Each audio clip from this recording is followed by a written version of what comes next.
बहू को मिला 150 सीढ़ियों वाला ससुराल। न जाने अब कैसे गुजारा होगा।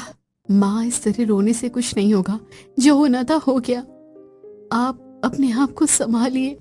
कैसे संभालूं मैं खुद को? तेरे बाबूजी थे तो कम से कम जैसे तैसे घर का खर्च तो संभालते थे।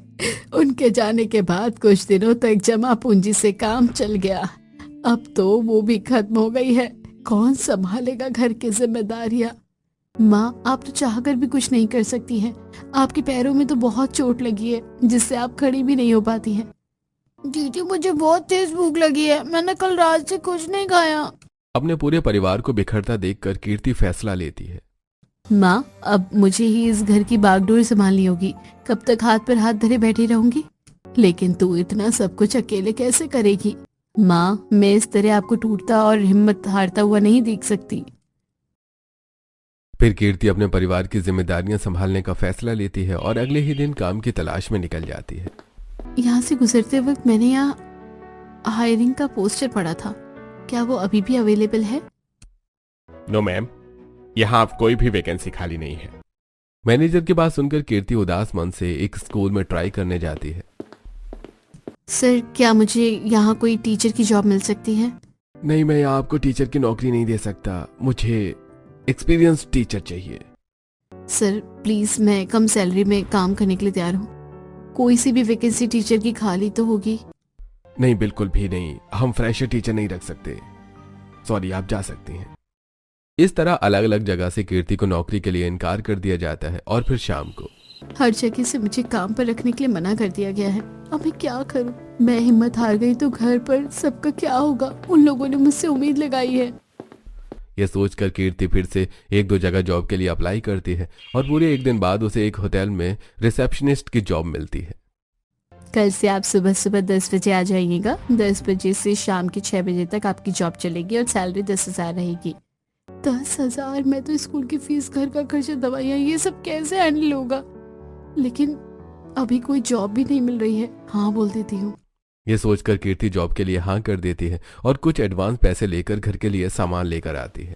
दीदी, आप आ गई। आप कुछ खाने के लिए लाई है? मैंने कल रात से कुछ नहीं खाया है। हाँ, तुम चिंता मत करो, मैं अभी कुछ बनाती हूँ खाने के लिए। यह सोचकर कीर्ति तुरंत खाना बनाती और सभी को खाना खिलाती है। आप लोगों को चिंता करने की कोई जरूरत नहीं है। मेरी जॉब लग गई है। क्या सच्ची? फिर तो ये बहुत खुशी की बात है। लेकिन तू घर की जिम्मेदारियां, साथ ही बाहर अपनी जॉब कैसे संभालेगी? माँ, ये गरीबी हर इंसान को मजबूत बना देती है। धीरे धीरे मैं भी सारी चीजें सीख जाऊंगी। फिर सभी खाना खाते हैं और सो जाते हैं। फिर अगली सुबह शरीर बहुत टूट रहा है। उसकी नजर माँ और रोहित पर पड़ती है। उनकी शक्ल देखकर कीर्ति तुरंत उठती है। घर में झाड़ू पोछा करके चूल्हे पर नाश्ता बनाती है। ऑफिस के लिए देर न हो जाए ये सोचते सोचते कीर्ति जल्दी जल्दी खाना बनाती है और फिर तुरंत ऑफिस के लिए पैदल निकलती है। एक तो पहले ही लेट हूँ और ऊपर से अभी इतनी सारी सीढ़ियाँ चढ़कर जाना पड़ेगा। कितना देर कर दी, जल्दी से चढ़ना शुरू कर देती हूँ। न जाने कितनी सीढ़ियाँ होंगी ये सोचकर कीर्ति जल्दी जल्दी एक एक करके सारी सीढ़ियां चढ़ने लगती है कि तभी उसे सीढ़ियों पर सिद्धांत मिलता है। आप इस तरह इतनी ऊंची सीढ़ियां चढ़कर क्यों जा रही हैं? ऑफिस में लिफ्ट भी है, आप लिफ्ट से जा सकती हैं। क्या सच्ची यहाँ लिफ्ट है? Thank you so much. मैं न्यू हूँ ना यहाँ, इसलिए मुझे यहाँ के बारे में खास पता नहीं है, वरना न जाने मुझे कितना ऊपर चढ़कर जाना होता। वैसे अगर यहाँ लिफ्ट है तो आप सीढ़ी से क्यों जा रहे हैं? अरे, मुझे तो आदत है ऐसी सीढ़ियां चढ़ने की। ऐसा कहकर सिद्धांत वहां से चला जाता है और कीर्ति फिर लिफ्ट से ऊपर जाने लगती है। कितना अजीब इंसान था भला। पता होते हुए भी कंपनी में लिफ्ट है, इतनी सीढ़ियों से कौन रोज ऊपर नीचे करता है? यह सोचकर कीर्ति लिफ्ट से अपने ऑफिस पहुंचती है। ये कोई वक्त है ऑफिस आने का? तुम पूरे आधे घंटे लेट हो। सर को आने दो, वो बताएंगे। हे भगवान, बस मेरी जॉब न जाए, बचा लेना प्रभु। कीर्ति ये सोच ही रही थी कि तभी वहां ऑफिस का ओनर आता है।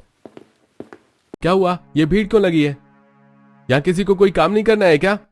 अरे, तुम तो वही हो ना जो अभी मुझे सीढ़ियों पर मिले थे। यहाँ क्या कर रहे हो? यही है मेरा ऑफिस। ये तुम कैसी बातें कर रहे हो? ये इस ऑफिस के ओनर है क्या? ओनर? सॉरी सर, मुझे नहीं पता था। वैसे इंटरेस्टिंग तो है ये लड़की। हाँ, कोई बात नहीं, चलो अब सब अपने अपने काम पर लग जाओ। इसी बात पर सभी अपने अपने काम पर लग जाते हैं और कीर्ति रिसेप्शनिस्ट की जिम्मेदारियां संभालने लगती है। फिर पूरा दिन बीतता है और शाम को वो घर लौटती है। आ गई मेरी बेटी, तू ठीक तो है ना? हाँ मम्मी बिल्कुल ठीक हूँ। अब मैं जल्दी से आप सभी के लिए खाना बना देती हूँ, थोड़ी देर रुकिए। ओ दीदी जल्दी बनाओ, बहुत भूख लगी है। फिर कीर्ति तुरंत सभी के लिए खाना बनाती है और सभी को खाना खिलाती है। अब इसी तरह धीरे धीरे कीर्ति बाहर और घर की सभी जिम्मेदारियां संभालने लगती है। फिर एक दिन, माँ आज सोमवार है, मैं आज मंदिर जा रही हूँ, आप अपना ध्यान रखिएगा। बेटा हमारी छोड़कर भगवान से अपनी शादी की भी मन्नत मांग लेना। कीर्ति सावित्री की बात को अनदेखा करके चुपचाप मंदिर चली जाती है और मंदिर के बाहर खड़ी होकर, ये हमारे केरल के मंदिर की शान इन सीढ़ियों से ही पता चलती है। जरा देखो तो कितनी ऊंची सीढ़ियां हैं। भगवान जी के दर्शन भी बिल्कुल मेहनत करवा देंगे। यह सोचकर कीर्ति नंगे पांव एक एक करके सारी सीढ़ियां चढ़ती है कि तभी कुछ दूर पहुंचकर सीढ़ी पर उसका पैर लड़खड़ा जाता है और वो उसे एक लड़का संभाल लेता है। अरे तुम ठीक तो हो? और इस तरह लड़खड़ा क्यों गई? अरे तुम तो कीर्ति हो, यहाँ क्या कर रही हो? आई एम सॉरी, मंदिर है, ऑफ कोर्स पूजा ही करने आई होगी, लेकिन आजकल की लड़कियां पूजा भी करती हैं, यकीन नहीं होता। और इतनी सीढ़ियां चढ़कर जा रही हो, क्या बात है? कुछ नहीं सर, बस बुरे हालात में एक भगवान का ही तो सहारा होता है, तो बस इसलिए परिवार की खुशी के लिए मन्नत मांगने हर सोमवार आती हूँ यहाँ। इतना कहकर कीर्ति मंदिर की तरफ आगे बढ़ती है। कितनी अच्छी लड़की है ये, घर की जिम्मेदारियों के साथ साथ बाहर की जिम्मेदारियां भी संभालना आता है। अब इस तरह धीरे धीरे सिद्धांत कीर्ति से इम्प्रेस होने लगता है और ऑफिस के लोगों को इस चीज की भनक लग जाती है कि तभी आजकल सर इस नई नवीली रिसेप्शनिस्ट को ज्यादा ही छूट दे रहे हैं। लेट आना, जल्दी जाना, हर चीज में सॉफ्ट हो रहे हैं। ऐसे तो नहीं थे सर। वही तो, हम लोग 5 मिनट लेट होते हैं तो सर पर चढ़कर तांडव करते हैं, और देखो ये 1 घंटा लेट आई है। कि तभी एक दिन केबिन में, सुन, तुझे कीर्ति पसंद है क्या?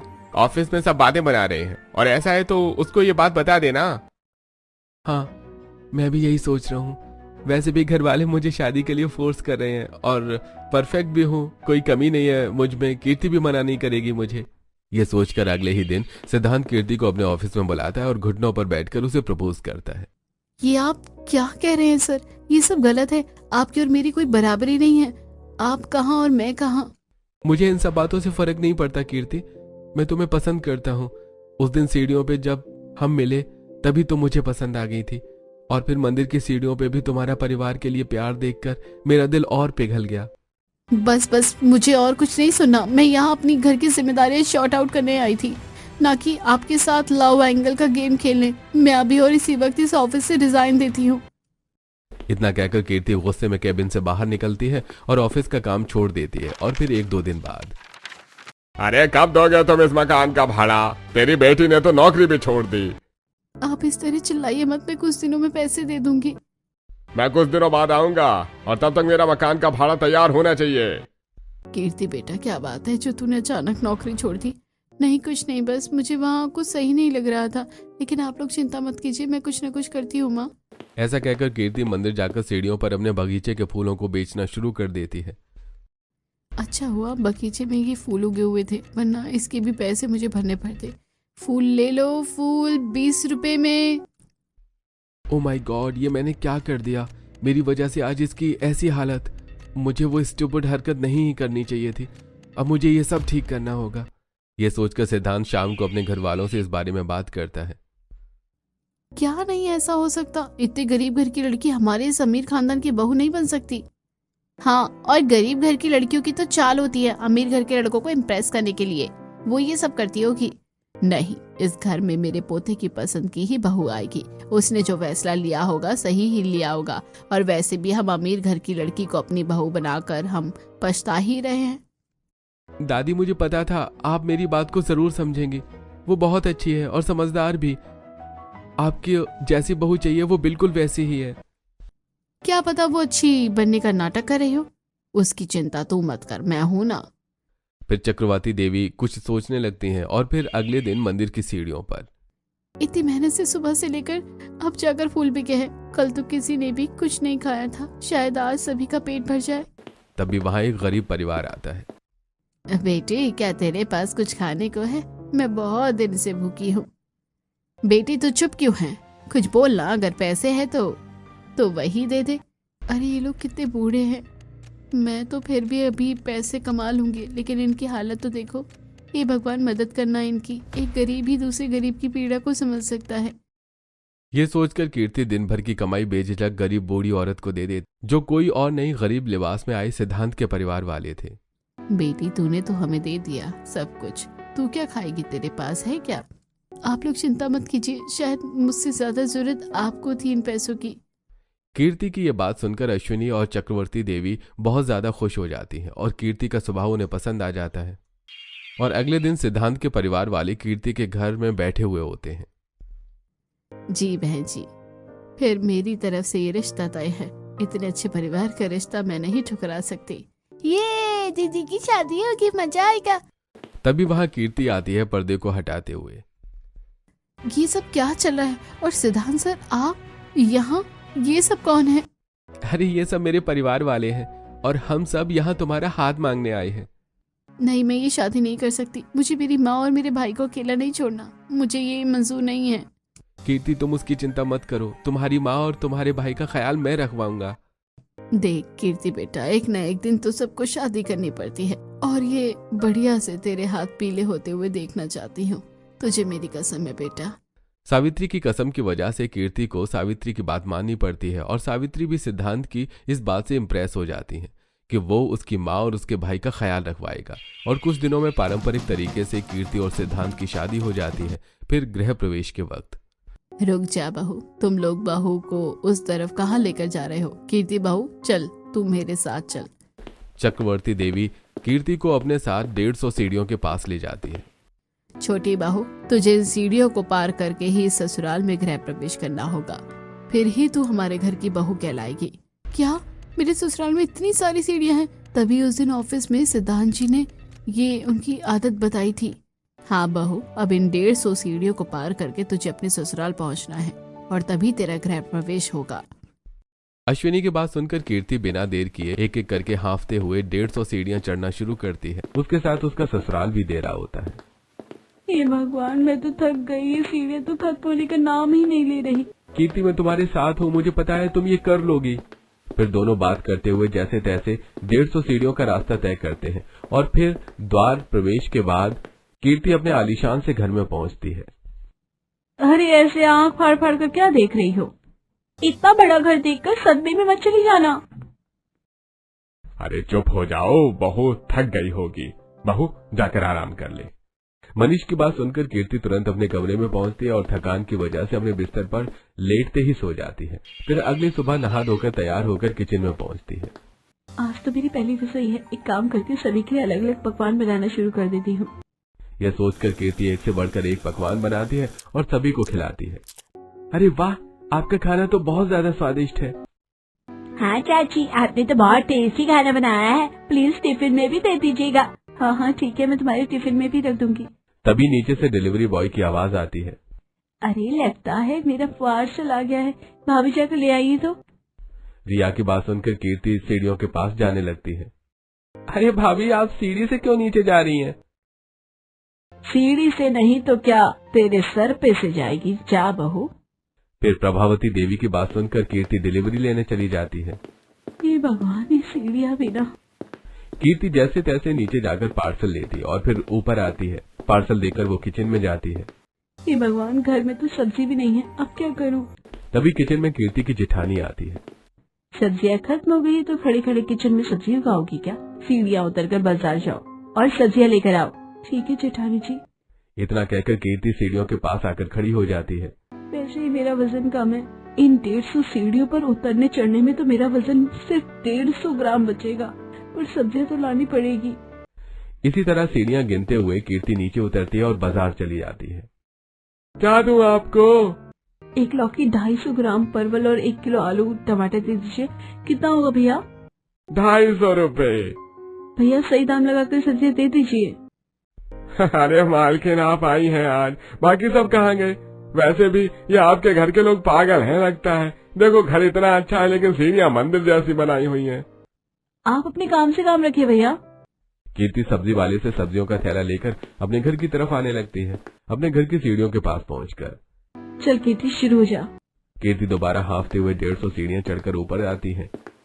तभी खिड़की से छुपकर झांक रही कीर्ति की जेठानी कहती है, परीक्षा तुम्हारी ली जा रही है। तो हम क्यों 150 सीढ़ियां चढ़े उतरे? बड़ी आई थी फेवरेट बहू बनने। ऐसे कुछ दिन बीतते हैं और एक दिन रिया सीढ़ियों के नीचे खड़ी होती है। हे भगवान, मैं फिर से अपना आईडी कार्ड भूल गई। अब आईडी कार्ड लेने दोबारा 150 सीढ़ियां चढ़कर ऊपर जाना पड़ेगा। और कितने दिनों तक ये नाटक करना होगा हमें? तभी कुछ देर सोचकर रिया कहती है, मैं क्यों परेशान हूँ? जिसकी वजह से ये परेशानी है वही परेशान हो। इतना कहकर रिया कीर्ति को फोन करती है। हाँ नन्ना जी बोलिए। मैं अपनी कॉलेज की आईडी अपने कमरे में भूल गई। मैं घर के नीचे खड़ी हूँ, आप मुझे वो आईडी लाकर दे दो ना भाभी। आप रुकिए, मैं अभी लेकर आती हूँ। कीर्ति रिया के कमरे में जाती है और आईडी कार्ड लेकर 150 सीढ़ियों से नीचे उतरती है और अपनी नंद को आईडी कार्ड देती है। ये लीजिए नन्ना जी आपका आईडी कार्ड। मैं तो पूरी तरह थक गई हूँ, आपकी ही वजह से तो ये सब हो रहा है। आपको ही 150 सीढ़ियां चढ़नी उतरनी पड़ेगी। इतना कहकर रिया मुंह ऐंठ कर चली जाती है। मैं कुछ समझी नहीं नन्ना जी, मेरी वजह से ये सब कैसे? ऐसे कुछ दिन बीतते हैं और एक दिन रिया और करिश्मा कमरे में बात कर रही होती हैं। नन्ना जी आखिर और कब तक ये सब सहना पड़ेगा? इसकी परीक्षा में तो हम भी पिस रहे हैं। ये सब दादी की वजह से हो रहा है। उन्हें तसल्ली कहाँ होती है, हर चीज उन्हें परख कर चाहिए होती है। तभी कमरे में अश्विनी आती है। बड़ी बहू जाकर नीचे से फूल लेकर आजा पूजा के लिए। ठीक है माँ जी, वापस तो मत आना कुंभकर्ण की तरह। अश्विनी वहां से चली जाती है और करिश्मा तुरंत जाकर ये काम कीर्ति को बोल देती है। ठीक है जेठानी जी, मैं अभी नीचे से फूल माला लेकर आती हूँ। फिर से कीर्ति सीढ़ियों का सफर तय करके नीचे से जाकर फूल माला लेकर आती है। उसे 150 सीढ़ियां चढ़ते और उतरते कुछ पड़ोसी देख लेते हैं।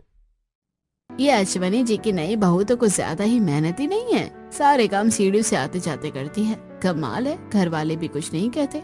हाँ वही तो, जैसे मानो कभी थकती ही ना हो। कहाँ है वो करिश्मा, आलस की दुकान, और ये इतनी फुर्तीली। अब धीरे धीरे ये सारी बातें आस पड़ोस में भी फैलने लगती हैं और सभी कीर्ति की तारीफ करते हैं। वहीं कीर्ति, मेरे ससुराल वालों को 150 सीढ़ियों से इतना प्यार क्यों है? ना एक सीढ़ी ज्यादा और ना ही एक सीढ़ी कम। क्या है इसके पीछे का राज? मैं इतनी थक जाती हूँ, तो आज तक ये लोग कैसे अपने नीचे काम करते होंगे? अब इसी तरह एक दिन जब कीर्ति अपनी सास के पैर दबा रही होती है तो आप तो इस घर की मुखिया हैं, आपको तो जरूर पता होगा कि आखिरकार इन 150 सीढ़ियों का राज क्या है। हाँ बहू मुझे पता है, लेकिन तू क्या करेगी जानकर? छोड़ना ये सब बात।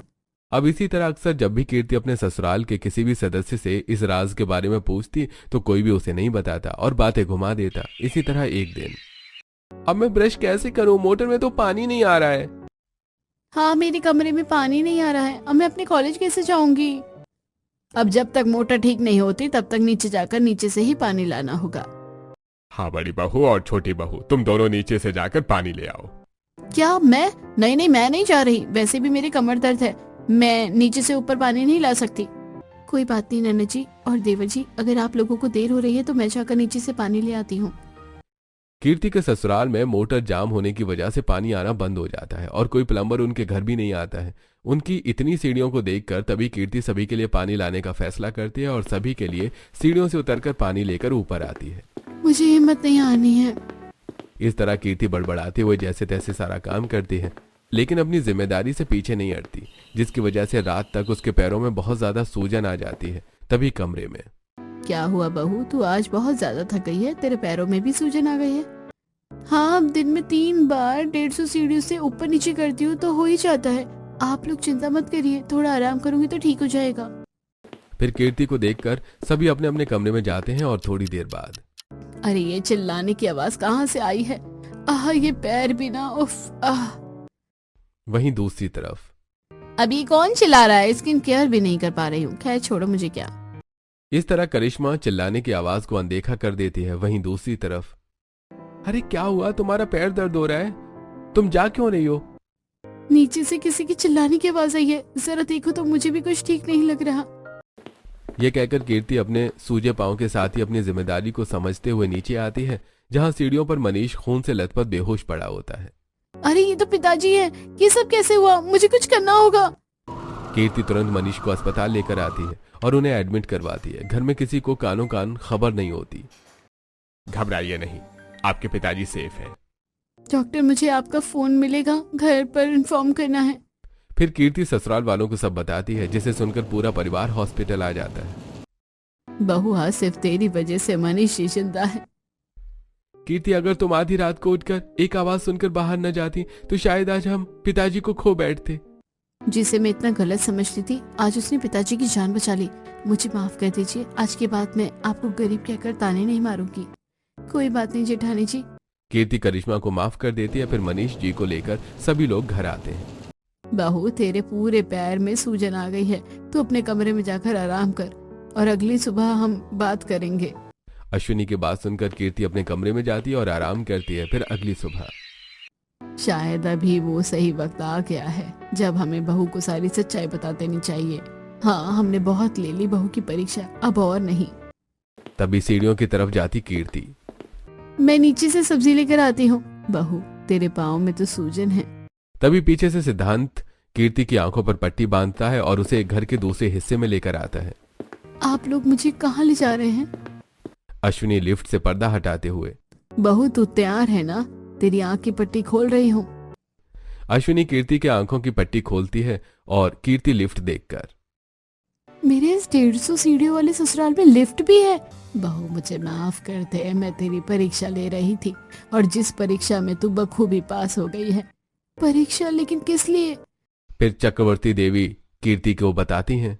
बहू, आज के समय में पहले मैंने ये सोचा था कि इस घर की जिम्मेदारियां बहुओं को दूंगी, लेकिन मेरी परख के अनुसार एक भी बहू ऐसी नहीं निकली जो इस घर की जिम्मेदारियों को तेरी तरह संभाल सके। और करिश्मा बहू भी आलस की मारी थी, उसे सिर्फ पैसों से मतलब था। इनको सुधारने के लिए मैंने इस घर के नौकर चाकर भी हटवा दिए ताकि ये काम अपना खुद करे, लेकिन खुद ही देखो, ये वैसी की वैसी ही रही। कोई भी बदलाव इसमें नजर नहीं आया। पर दादी, मुझे नहीं चाहिए कोई जिम्मेदारी, और आप मेरी जितनी भी परीक्षा लेती मैं सब पार करने के लिए तैयार रहती हूँ। ये क्या, ये तो बस 150 सीढ़ियाँ ही थी। आप लोगों ने मेरी परीक्षा ली, ये मैं मान सकती हूँ, लेकिन आखिरकार आप लोगों ने 150 सीढ़ियों वाला घर क्यों बनवाया? हमने वैष्णो देवी के मंदिर में मन्नत मांगी थी कि अगर हमारे घर में लड़की पैदा हो जाती है तो हम डेली 150 सीढ़ियाँ चढ़ेंगे और उतरेंगे, तभी हमें ये झल्ली पैदा हो गई। तो अब पूरा परिवार एक दिन में हमेशा ये 150 सीढ़ियाँ चढ़ता और उतरता है, और बाकी एक्स्ट्रा कामों के लिए ये लिफ्ट हमने बनवाई है ताकि किसी की तेरे जैसी हालत ना हो। और बहू, हमें माफ कर दे, तुझे कितनी तकलीफ सहनी पड़ी मेरी वजह से। परिवार में भी भला कोई किसी से माफी मांगता है? मैं किसी से नाराज नहीं हूँ, और ये चाबी आप अपने पास ही रखिए। घर की बागडोर बड़ों के हाथ में ही रहनी अच्छी होती है। मैं आपके आशीर्वाद से ही काम चला लूंगी। देखो, ये 150 सीढ़ियों वाले घर को संभालने वाली जिम्मेदार बहू। फिर कीर्ति अपनी 150 सीढ़ियों वाले ससुराल की जिम्मेदारियां अच्छी तरह संभालती है और बीच बीच में अपने मायके जाकर अपनी माँ और भाई के हालचाल का भी ध्यान रखती है। इस तरह अब वो अपने 150 सीढ़ियों वाले ससुराल में खुश रहती है और अब लिफ्ट का इस्तेमाल करके सभी जिम्मेदारियों को बखूबी निभाती है। अगर सच्चे दिल से किसी चीज को करने की ठान लो तो इसका परिणाम अच्छा ही होता है।